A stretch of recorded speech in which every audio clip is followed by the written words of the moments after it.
met them in our pages, been inspired by their message. It's time for Take 2 at Mishpacha.com, reconnecting with the memorable personality across the Mishpacha world, featuring Shmueli Ungar.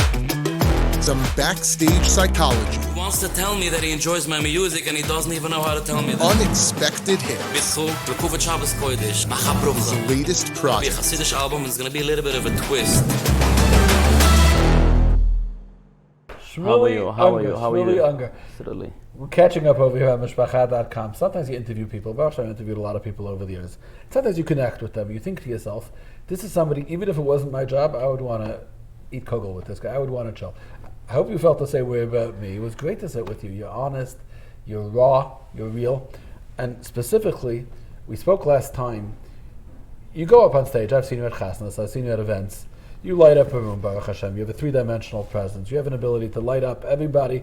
And at the same time, when you talked, and this came through in the interview, you were very vulnerable. There was a lot of pain in your life, and you weren't afraid to talk about it, and you weren't scared to confront it. And the readers and the fans felt a certain connection with you because they're like, maybe that's why I like his music so much. He's a person like us who's been through things. Tell us a little bit about the decision to talk so openly about losing your father, about some of the things you went through in your life. Would you do it again today? Do you think it was a mistake? I don't really understand. You asked two questions. The first question was that the right decision? At the time you made a decision. Back then, it wasn't a decision. It was a little bit of a gutsy thing to do, to talk so openly about different things. See, that's your mistake. I didn't look at it that way. I didn't look at it like, I'm going to open up now. It's going to be guts. It's just, I guess, the person who I am. I like to have a conversation. I like to be honest about stuff. When I'm having a conversation, I like to know everything about the other person, and I let everybody in. The feedback I got was tremendous from people who read it, and they said that you discussed in the last article, if you remember, that you'd been married and it hadn't worked, and right. For a couple of years you were singing after ever being married, and you were describing the feeling of holding a microphone and looking at a chassan and a kala and lighting up the whole room and lifting everybody, thinking to yourself, and I'm going home alone to my basement apartment all by myself. And people read that line and they're like, wow, that's how Shmueli Ungar reaches people. Because it's not just check, saying go home. You're feeling it. Yes. Singing, music is all about emotion. It's all about feelings, and it's all about giving out whatever is inside of you and making sure that the people listening, that, it's what do you say?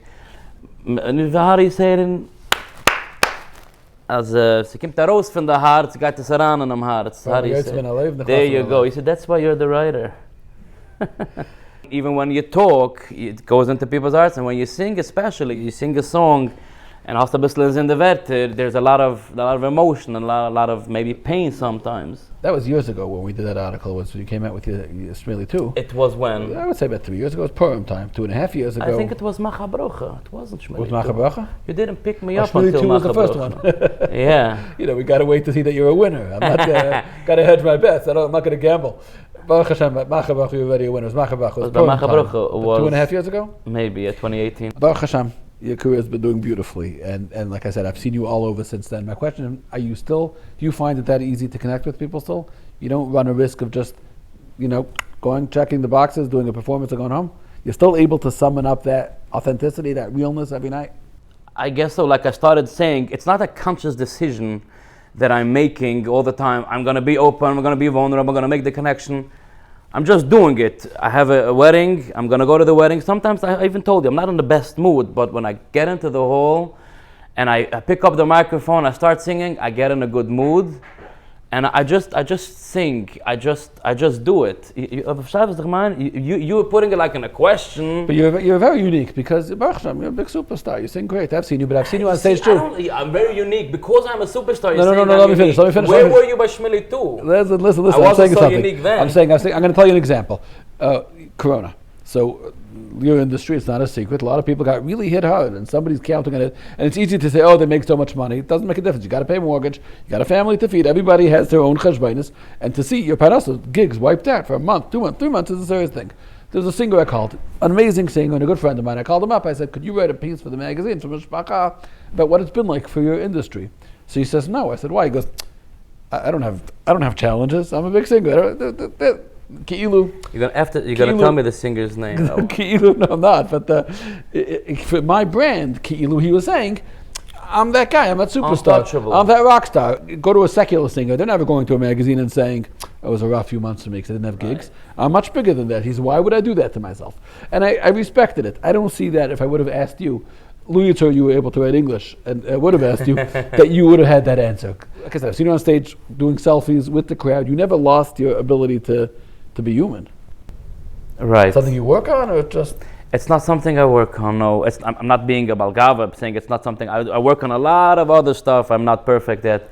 But this comes to me naturally. I don't know how, I'm thinking maybe from my mother, just comes to me naturally. Sometimes I gotta fake it. It doesn't come to me so natural like before we start the second dance. I wanna get the crowd, excited, like, let's come to the dance floor, being Mesamachus and Kala.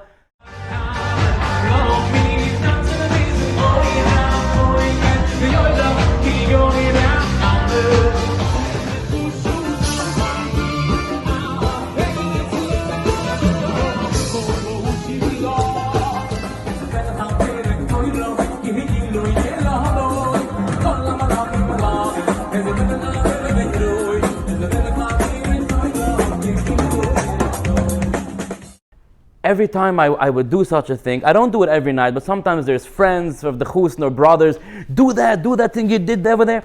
So it's like, I must do it, but I'm not feeling it, so that's when I gotta fake it. I just gotta... You don't appreciate people do that. I saw it has to be in the right time and the right place. I can't just, tonight, do the thing that you did 3 weeks ago.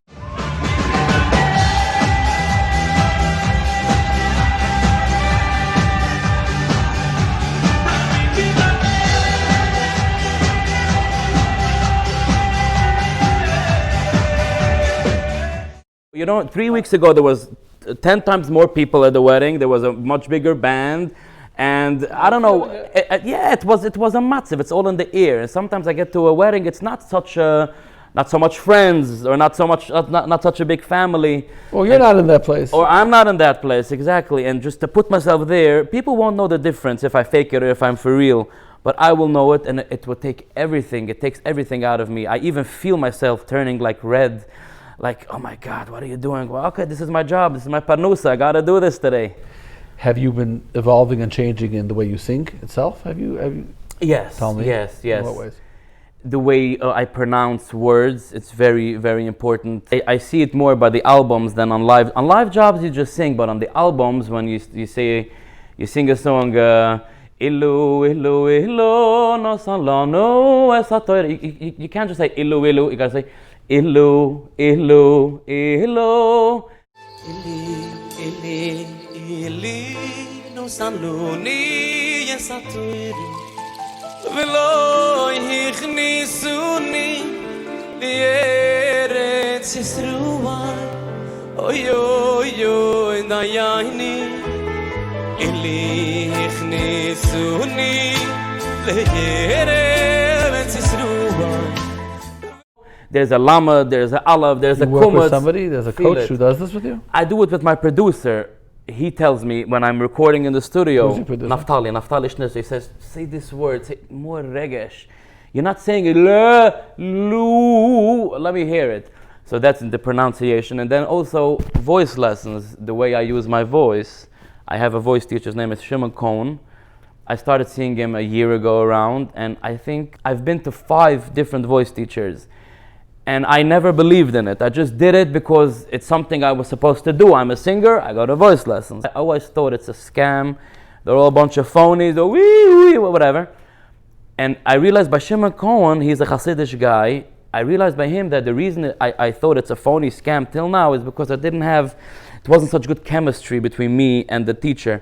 I had a teacher who is Mexican, so it wasn't so clear. There was not such a good understanding. And a lot of times I would just say, like, yes, I get it, just not to be in the place where there's confusion. But by Shimon Cohen, I understand when he talks to me Yiddish and he says, do like this and feel a shape. And, so the way I pronounce the words and also the way I use my voice. You just mentioned something interesting. Keeps them evolving. People in the world today are very busy with their brand. Everything has to be a brand. And has there anybody giving you advice to be less Hasidish, more Hasidish? Yeah, all the time. Because you're really a Hasidish guy. All this is the time. Who you are. Yes. All the time I have people giving me ideas and aitzes and rayonas. Shmueli. I should do this. And I accept it. I always like to hear from people what they say, but it's also, it's the way people say it. And there can be a person, he's a nice guy, but he can't bring himself to come up to you and say something. So he has to be a oiber chucham. So he has to come like with an insult or like to get my attention. And they don't realize if you come to me and instead of saying like, oh, Shmueli, I enjoy your music, I love your music, you come up and you say, you remember that gig you did? That wasn't your best gig. It wasn't so. And maybe it wasn't so because I'm not a robot, I'm not a machine. Every night is different, So, and maybe I can even remember of the wedding the guy is talking about, and maybe a taco wasn't so the best. But how do I gotta, continue this conversation? I'm not in the mood of talking to the guy. I don't want to have kiggle with him. I don't want to hear his ideas. He has nothing to offer me. Other than he wants to tell me that he enjoys my music and he doesn't even know how to tell me that. So he has to be an oibechucham. So people always come over, but it's the way. It's amazing because you're really a little bit of a psychologist. Because you're right, it's pashut that the person is looking for a way to connect with you and he doesn't have the guts to just say a nice word. You once told me something so beautiful. I think about it all the time. That sometimes you see a kid who wants to ask you for a selfie or autograph and he's too shy. And you see him like lingering and having it finally. And you always tell him, thank you for coming over. Yes. Stick with it. I encourage it because people are afraid. I remember the first time I saw Betty Weber, I was in Monroe. He maybe only released his first album. He was nothing like it was today. It was probably in 2010. Really, he still lived in Monroe. And I saw him in the grocery and he was checking out and I was walking in and it made such an impression on me. I was thinking to myself, it's Betty Weber. I gotta tell him, I gotta ask him. Should I tell him I'm also a singer? What should be the question? Yeah, yes. How do I go about this? And Lamasa, I didn't have the guts to go over. He went home, but the impression stayed with me that I saw him, and I remember it. So I gotta remember that when I'm in some place and somebody else sees me, that the same thing is happening to that guy. You understand? It's so interesting because besides any time people see a celebrity or somebody famous, it makes a very strong impression, especially with music, because they know you much better than you know them. Because you think they know me. No, I'm saying they know Shmueli Ungar, the singer. Your music really affects people. So maybe they're alone in the car on a bad day, maybe they're going for a doctor's appointment or to a simcha, and so they see you, they're connected, and they look at you as something so alive to them. You see, I didn't think about that. That's right. So they think they know me, but it doesn't matter if they think so or if they really believe they know me, but they listen to the music and they get inspired and they feel some kind of connection. And then when they see me, it's more than just seeing. They want. I understand what you're saying. Since the last time we met, Baruch Hashem, you became a father. Oh. How did that change you personally and musically? It still changes me. It gives me something to, when I'm in a bad mood or whatever, and I'm not feeling it. The way for me to get out of that place is gratitude. Hakuras HaTov. I start thinking, oh my God, what's going to be with Parnusa? I don't have money. I need to buy a house. I know people thinking he's making so much, but it's in their head. So then I think to myself, why do you feel so tight? Because you don't have any money? But where's the money going? It's my kids, it's for my wife, it's for the mortgage, I have a house, I have a car to go to places. So you get to the place of having gratitude, and that usually puts you in a good mood. So my kids are everything. It changes me every day. What are their names? It's Yankee and Ricky, yes. Yankee and Ricky. Yankee is after my father, and Ricky is after my shviga's mother. That must have been very powerful to name a baby for your father. I thought it's going to be powerful, but it's normal. It's okay. No, I thought to myself, I'm going to give my father's name. Every time I'm going to call him, I'm going to think about my father. Maybe I shouldn't give my father's name. Do you think to them? No, not so much. How did it change you musically? You feel like? It's more depth. It's just more understanding. I get older. As you get older, you understand more. It's just, like I said, depth. It's more depth. You said something, I wanted to ask you a question. You said that you saw Barry Weber, you're a kid in Monroe, and is there anybody now who would have that effect on you? Is there anybody today that would still do that to you, or is it? Modi Shapiro. If I see Modi Shapiro, I think he's very you ever heard him sing? You like how he sings? I love how he sings. I think there's no, in our industry... He has something in common with you. He's not afraid to be human on stage. He lets himself go. He's in. He's all in.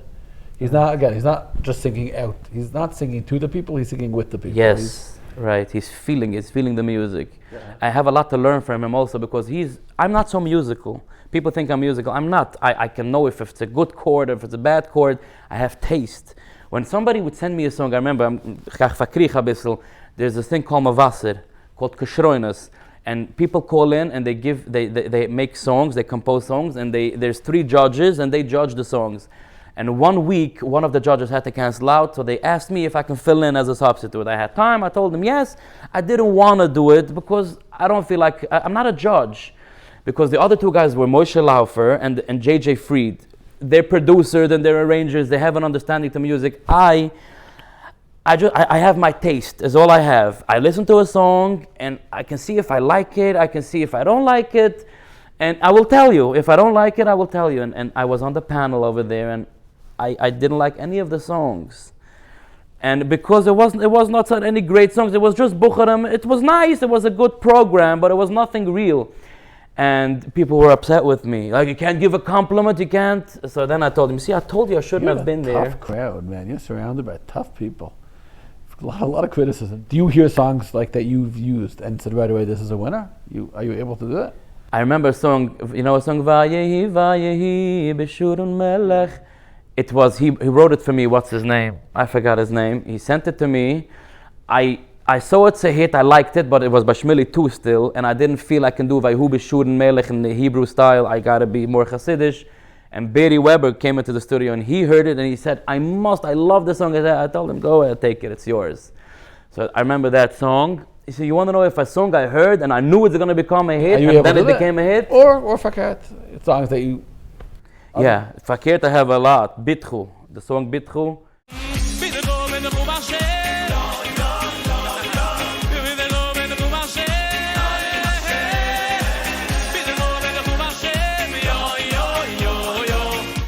Didn't like? No, and I never did a song I didn't like. I only do songs that I like. But seeing if it's going to become, I like Bitchu, Bitchu, Bashem, yeah, it's good. I'll give the Gomen and Bev, and it was a little bit of a twist. But I didn't think it's going to become a hit, and people are going to love it. I liked it.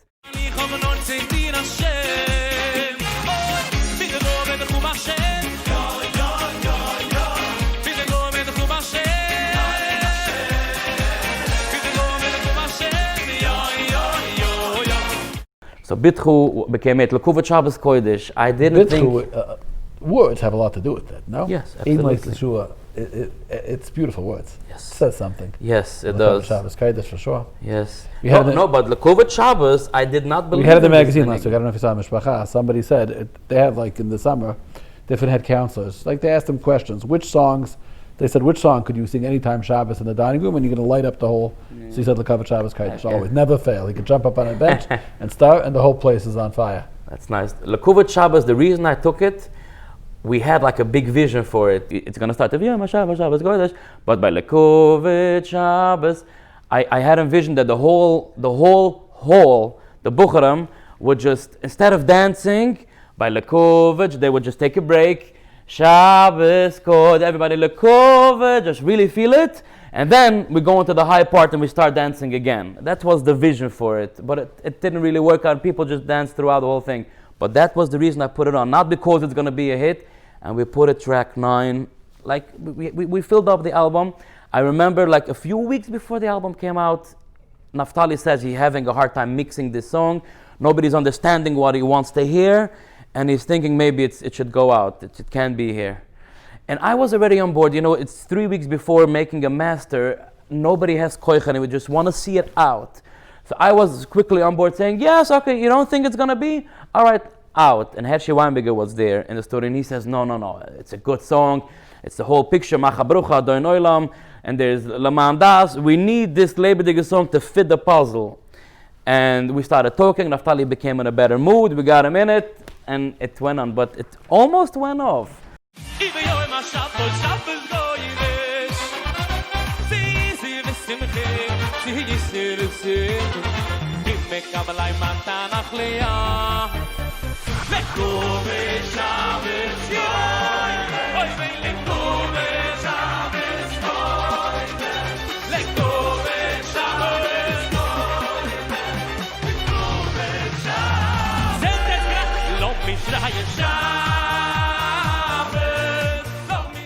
asking if there's songs I didn't think is going to become it. I didn't think. Mahabharata.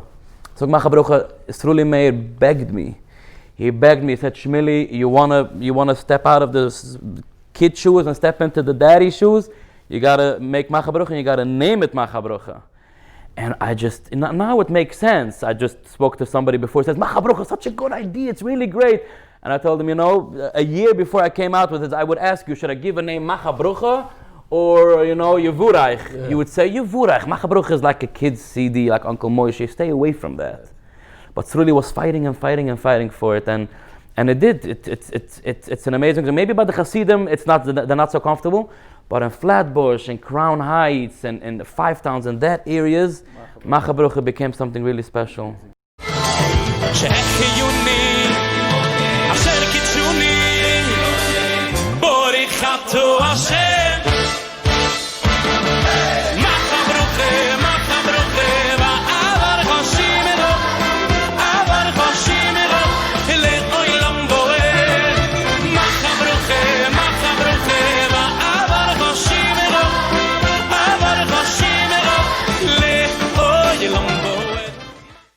What are you busy with now?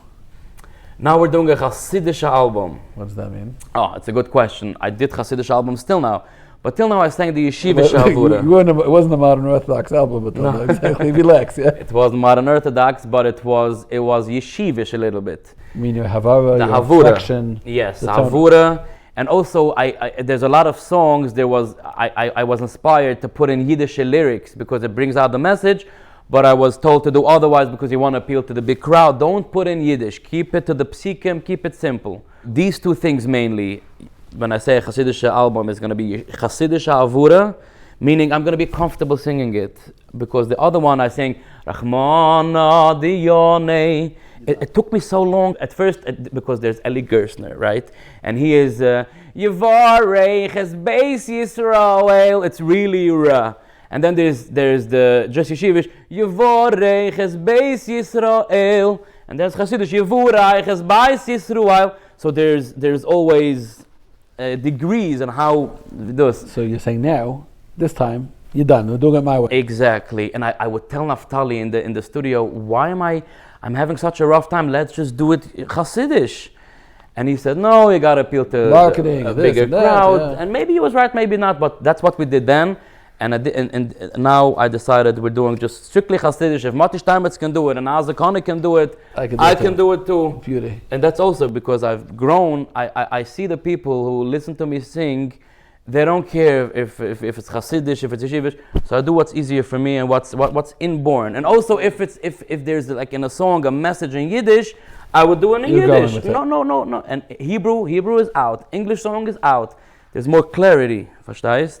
So it's going to be a Hassidic album, and it's going to be a little bit of a twist.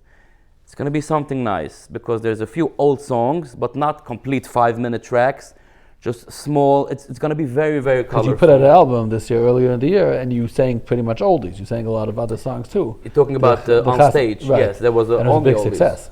Yes, it was a great, great success. I told you then, I left you a message, you sang a song, the Heim Babika. Yeah. But nobody could do justice to that. It's too verzeiht, don't touch it.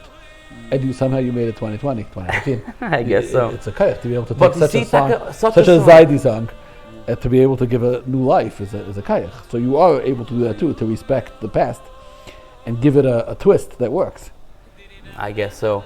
But on stage, I felt free to do what I want to do. And we came to the Kumsitz part, and I thought to myself, what Kumsitz song do I like? And I just like the song. So you just did it. I just did it.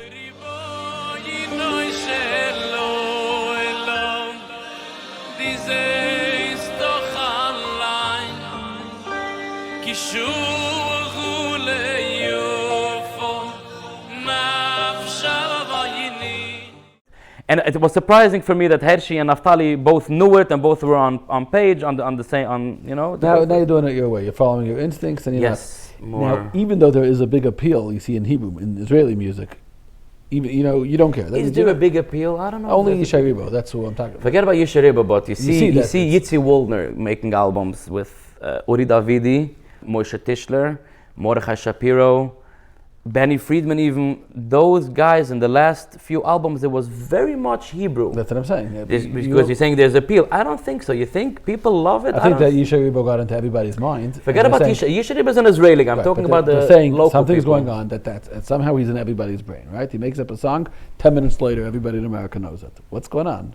He's a little French guy from Baifagan. Well, how did that happen? So I think that it made certain singers rethink things. So you're taking that, rethinking nothing. I don't think so. For me, it didn't. I mean, I like Shweki stuff when it did Mamim Benissim. Shweki can pull it off, but I'm looking at all these new artists, so to say. You're not seeing it.